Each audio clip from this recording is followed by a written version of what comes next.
आहे, सोबळाचा नारा जो आहे तो देताना पाहायला आज आम्ही लक्ष्य 2026 जे आहे त्या ठिकाणी काँग्रेस पक्षाच्या वतीने मुंबई काँग्रेसच्या वतीने जे आहे त्या ठिकाणी शिबिर आयोजित केलेलं आहे। पूर्ण दिवसभरामध्ये जे आहे ते कार्यकर्त्यांना विविध जे आहे ते त्या ठिकाणी राजकीय विश्लेषक असतील किंवा विविध विचारवंत असतील हे या ठिकाणी येतील आणि आपापले विचार कार्यकर्त्यांसमोर मांडणार आहेत। काँग्रेस पक्ष म्हणून आमची भूमिका आहे किंवा स्थानिक लेवलला हा निर्णय घ्यावा असं ज्यावेळी AICC सांगते त्यावेळी आम्ही AICCला ही गोष्ट सांगितलेली आहे। कारण शेवटी आज आमचे AICCचे प्रभारी आदरणीय रमेश चणितला साहेब पण या ठिकाणी आहेत, UB व्यंकटेश साहेब सुद्धा आमचे या ठिकाणी आहेत, आमचे सेक्रेटरी BM संदीप साहेब आणि बाकी सगळे मंडळी या ठिकाणी आहेत। आम्ही त्यांच्यासमोर हे म्हणणं मांडलेलं आहे की मुंबई काँग्रेसच्या वतीने आमचं असं म्हणणं आहे की येणाऱ्या काळामध्ये हे इलेक्शन जे आहे ते आपण स्वबळावर लढलं पाहिजे आणि आमचे जे समविचारी काही विचाराचे पक्ष असतील जसे काही RBIचे गट जे आमच्याशी त्या ठिकाणी येऊन आमच्याशी जे आहे ते आघाडी करायला तयार आहेत किंवा इतर जे आमच्याशी आघाडी करायला तयार आहेत त्यांच्याशी आम्ही येणाऱ्या काळामध्ये या विषयावरती बोलू आणि त्यांच्याशी आमची आघाडी कसे होईल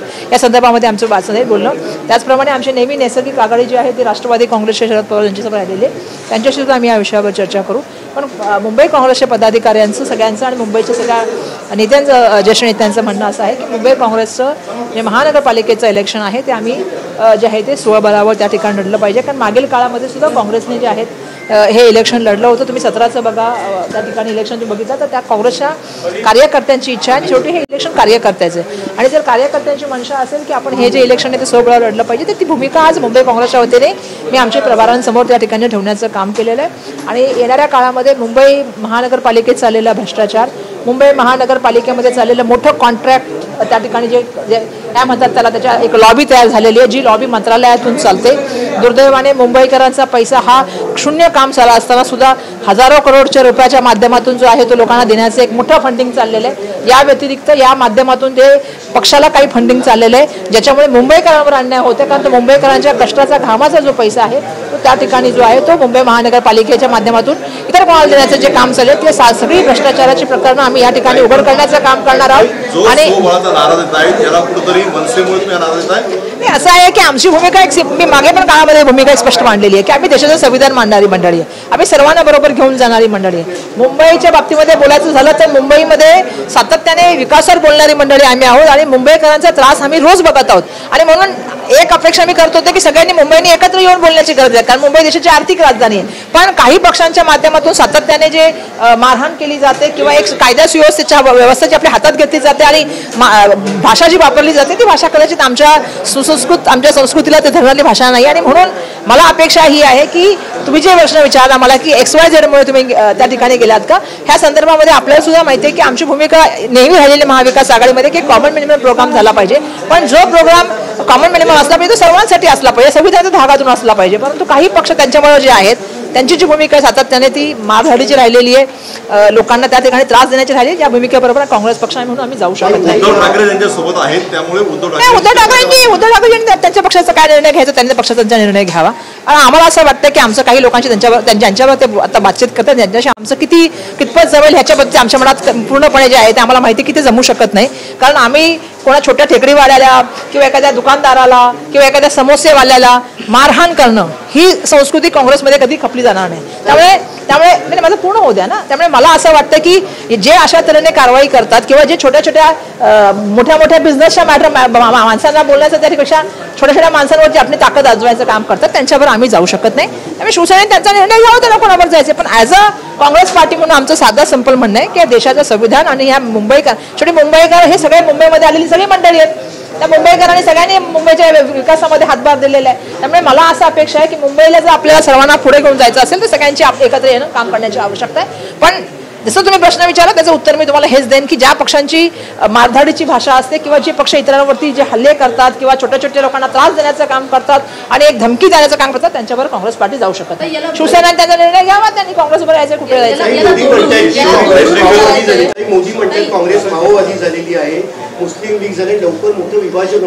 मला सांगा BJP जेव्हापासून सत्तेमध्ये आली आहे मोदीजींनी कधी या देशाच्या आर्थिक व्यवस्थेबद्दल बात केलेली आहे? कधी महागाईबद्दल बोललेले आहेत मोदीजी? कधी मोदीजींनी या ठिकाणच्या बेरोजगारीबद्दल बोललेले आहेत? आज US जे समस्यामुळे आज आपण विजाचं बोलूया किंवा टॅरिफच्या समस्येमुळे आज मोठ्या प्रमाणामध्ये मुलांना जो त्रास सहन करावा लागतोय, छोटे व्यापाऱ्यांचे व्यापार बंद व्हायला लागलेत, मोदीजी त्याच्याबद्दल कधी बोलतात का? आता जनतेने विचारलं पाहिजे ना, आता तुम्ही पण पत्रकारांनी विचारलं पाहिजे की 11 वर्षामध्ये मोदीजी तुम्ही काय केलं. आज आम्ही पीएपीच्या घोटाळ्याच्या माध्यमातून सांगतोय की हजारो करोड तुम्ही लोकांच्या अकाउंटमध्ये दिले. तुमचं सरकार आहे ना. आज तुम्हाला माहिती आहे पुण्याच्या जमिनीचा काय मॅटर आहे. तुमचं सरकार आहे ना राज्यामध्ये, महायुतीचं सरकार आहे की नाही, राज्याचे मुख्यमंत्री आहेत का तुमचे. देशामध्ये आज परिस्थिती, तुम्ही पहलगामचं उत्तर देत नाही. तुम्ही मला मोदीजी सातत्याने जे ते हिंदू मुस्लिम तुम्ही त्याच्या पलीकडे गेले पाहिजे. तुम्ही या देशाच्या संविधानामुळे देशाचे पंतप्रधान बनलेले आहात आणि अपेक्षा जनतेला ही आहे की तुम्ही जनतेला काय देणार. तुम्ही सातत्याने हिंदू मुस्लिम करून त्या ठिकाणी राजकारण करण्याचं बंद केलं गेलं पाहिजे. आता तुम्ही ह्या देशाचे पंतप्रधान आहात आणि आता 11 वर्ष झाली आहेत. तुम्ही उत्तर दिली गेली पाहिजे देशाला की महागाई, बेरोजगारी, युवकांना रोजगार काय तुम्ही देणार आहात. त्या ठिकाणी महिलांच्या सुरक्षेच्या बाबतीत तुम्ही काय करणार आहात. तुमच्याच देशामध्ये काय म्हणतात ना, देशामध्ये प्राईम मिनिस्टर तुमच्याच राज्याच्या मुख्यमंत्र्यांनी क्लीन चिट दिली, पुन्हा SIT लावली. काय चाललंय आज महिलांच्या अत्याचारामध्ये महाराष्ट्र कुठल्या नंबरला आहे. देशामध्ये काय परिस्थिती आहे. त्यामुळे मला अपेक्षा आहे की मोदीजी कधीतरी प्रश्नाची उत्तरं देतील. सातत्याने जातीयवादाचं वातावरण तयार करणं, सातत्याने लोकांमध्ये काय म्हणतात त्याला एक सामाजिक तेढ आणि जातीय ध्रुवीकरण करणं बंद झालं पाहिजे. आज महाराष्ट्रामध्ये दुर्दैवाने खूप मोठ्या प्रमाणात दिसतंय. प्रतिक्रियेवरती किशोरी पेडणेकरांनी आता प्रतिक्रिया दिलेली आहे की कोणी कोणाला उगाच मारहाण करत नाही आणि जर काँग्रेसची ही भूमिका असेल तर आमचे पक्षप्रमुख सुद्धा नाही. असं आहे की ज्यांच्या मी तर बोलले की शिवसेनेने त्यांचा निर्णय घ्यावा. कारण शिवसेना पक्ष जो आहे ज्याच्याबरोबर ते जात आहेत ते पक्ष सातत्याने जे हातामध्ये भाषा करतात, हाणून पाडलं पाहिजे, केलं पाहिजे, नाही बोलत का. मीटिंगमध्ये बोलतात ते काय मी बोलते का. त्यामुळे जे तुम्ही भूमिका मांडली की ज्या पक्षाबरोबर जाण्याची भूमिका मांडतायत त्या पक्षावर आम्ही नाही जाऊ शकत जे छोट्या छोट्या माणसाला मारतात. आणि शिवसेनेने निर्णय घ्यावा की त्यांना काँग्रेसबरोबर यायचं की त्यांना त्यांच्याबरोबर जायचंय. आम्ही शिवसेनेच्या विरोधात थोडी बोललेले आहे. मी तर बोललेले आहे की ज्या तऱ्हेने ज्याच्याबरोबर ते जात आहेत त्यांची ती भाषा सातत्याने मांडण्याची राहिलेली आहे. सातत्याने छोट्या छोट्या व्यापाराला त्रास देण्याची राहिलेली आहे. आमचं भूमिका सिंपल आहे की आम्ही यावेळेला इलेक्शन जे आहे, कारण 27 वर्ष काय 28 वर्ष आम्ही त्या सत्तेमध्ये नाही, तुम्ही सत्तेमध्ये आहात, पण आम्ही त्या ठिकाणी भ्रष्टाचाराचा आणि मुंबईचा आवाज बनण्याचं त्या ठिकाणी काम करणार आहे. त्याबद्दल आम्ही बोलू आणि जेंच्याबरोबर तुम्ही चाललेला आहे त्यांच्या विचाराशी आमचे विचार नाही जुळू शकत. आणि आमचं म्हणणं आहे की तुम्ही निर्णय घ्यावा की तुम्हाला काँग्रेसवर यायचं तर तुम्ही या. शिवसेनेला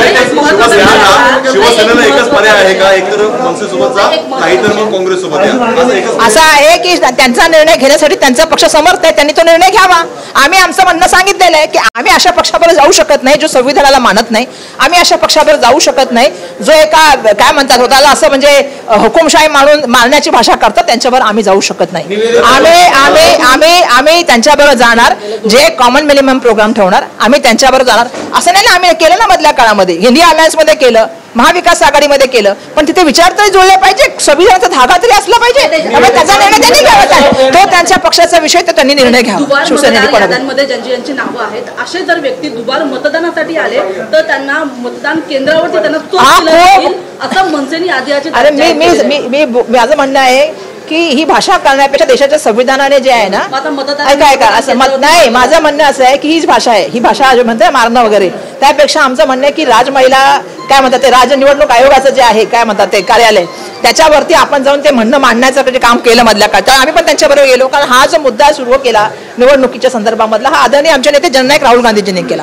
त्या मुद्द्याला ज्या वेळा त्यांनी बोलवलं त्या मुद्द्याला काँग्रेस पार्टीने तिथे गेल्याचं काम केलं. पण आमचं एकच म्हणणं आहे की आम्ही संविधानामध्ये यकीन करतो, कानून व्यवस्थेमध्ये विश्वास ठेवतो. कानून असं कधीच सांगत नाही किंवा कायदा असं कधीच सांगत नाही की तुम्ही तो कायदा हातामध्ये घेऊन कोणाला मारा. कायदा हे सांगतो की तुम्ही तुमची लढाई लढण्याचं काम करा. संविधानिक वेगवेगळी हत्यारे आहेत, तुम्ही त्याचा वापर करू शकता. संविधानाने प्रत्येक गोष्टी दिल्या, तुम्हाला वेगवेगळे प्लॅटफॉर्म दिलेले, त्याच्या माध्यमातून तुम्ही तुमचा आवाज करू शकता, तुम्ही तुमचे मत मांडू शकता. पण तुम्हाला हा अधिकार संविधानाने दिला नाही की तुम्ही कायद्याच्या राज्यामध्ये राहायचा आणि कायदा हातामध्ये घ्यायचा. त्यामुळे या मताशी आम्ही बिलकुल सहमत नाहीये की कोणाला मारलं पाहिजे किंवा तोडलं पाहिजे किंवा जसं मी मगाशी म्हटलं की तुमची ताकद तुम्ही, त्यापेक्षा आम्ही कायद्यानुसार भांडू. आमचं सुद्धा म्हणणं आहे, मगाशी सुरुवातीला आलेल्या एक बाईट दिली, ज्या बाईटमध्ये मी सांगितलं की अजूनही मतदार याद्या आलेल्या नाहीत, त्यामुळे दुबार नावं असतील, बाउंड्री मधली नावं ह्या वॉर्डची त्या वॉर्डमध्ये टाकली तरी सुद्धा तुम्हाला माहिती आहे हे जे इलेक्शन असतं ना मुंबई महानगरपालिकेचं, हे 100 ते 150 मतांनी, 5 ते 10 मतांनी पण, कारण मला माहिती आहे माझ्याकडे 18 मतांनी आम्ही एक वॉर्ड हारलो. त्यामुळे एक मत महत्वाचं असतं. एक वॉर्ड मधल्या तुम्ही मत इकडे तिकडे केली किंवा काही नावं जसं तुम्ही म्हणालात तसे दुबार असतात, काही नावं जसं तुम्ही म्हणालात तसं त्यांचे ॲड्रेस वेगळे असतात, काहींचे फोटो वेगळे असतात, त्याच्यामुळे खूप परिणाम होऊ शकतो. आमचं म्हणणं आहे की ते याद्या तरी द्या. एवढं निवडणूक घाबरते कशाला ना, याद्या तरी द्या. तुम्ही कोणाकोणाची नावं टाकलीत त्याच्यावर कधी काम करणार आम्ही.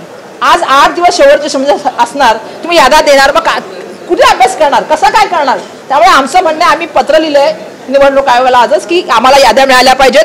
दुबार मतदार असेल किंवा नावामधले हेरफेर असतील किंवा त्या ठिकाणचे मतदार इकडे तिकडे शिफ्ट करण्याचं काम झालं असेल, त्यांना बूथ माहीत नसेल, त्यामुळे शेवटच्या दिवशी लोक मतदान करायला जातात आणि मग लोकांना कळतं की आमचं नाव नाहीये, आमच्या नावामध्ये बदलले, आमच्या फोटोमध्ये बदलले आणि त्या ठिकाणी आमचं वोटच नाही आणि आमचं वोट कुठल्या तरी चौथ्या बूथमध्ये. त्यामुळे आमचं म्हणणं आहे की आम्हाला याद्या मिळाल्या पाहिजे. सगळ्यात जास्त घोळ हा याद्यामध्ये चाललेला आहे, त्या याद्या आम्हाला मिळाल्या पाहिजेत. हे आमचं म्हणणं आहे.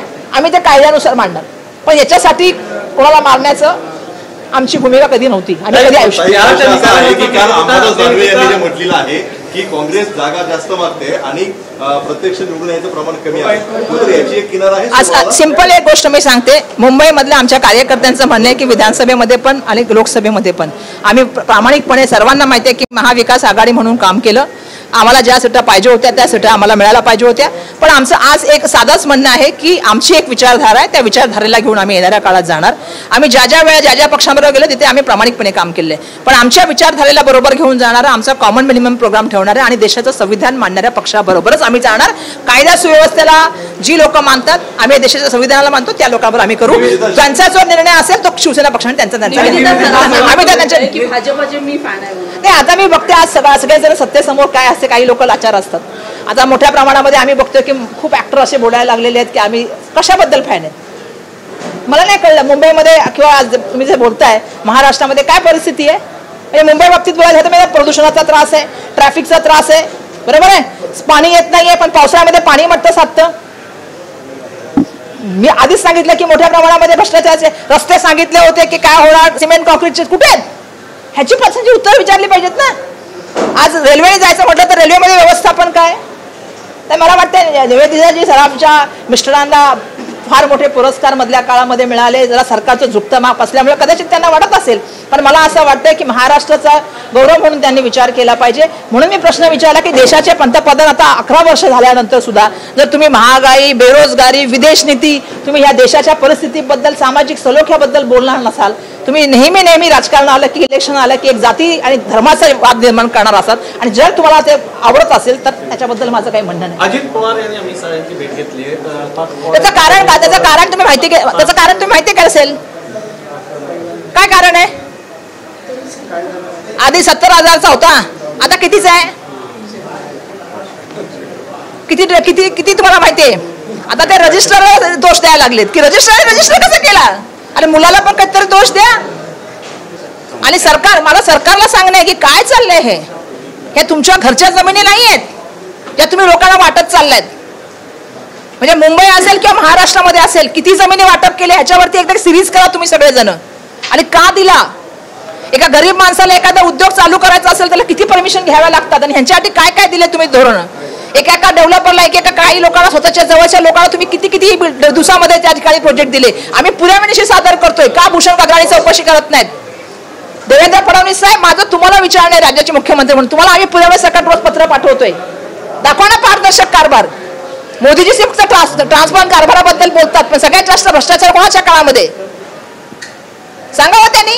त्यामुळे माझं सिंपल सांगणं आहे, आम्ही तुम्हाला पुरावे सकट सादर करतोय, ते आम्हाला त्याचं पुरावे सकट तपासून त्याच्यावरती कारवाई झाली पाहिजे आणि योग्य व्यक्तींना त्या ठिकाणी जे आहे त्यांच्यावरती कायदेशीर कारवाई होऊन त्यांना नोकरीवर बडतर्फ केलं पाहिजे काही लोकांना.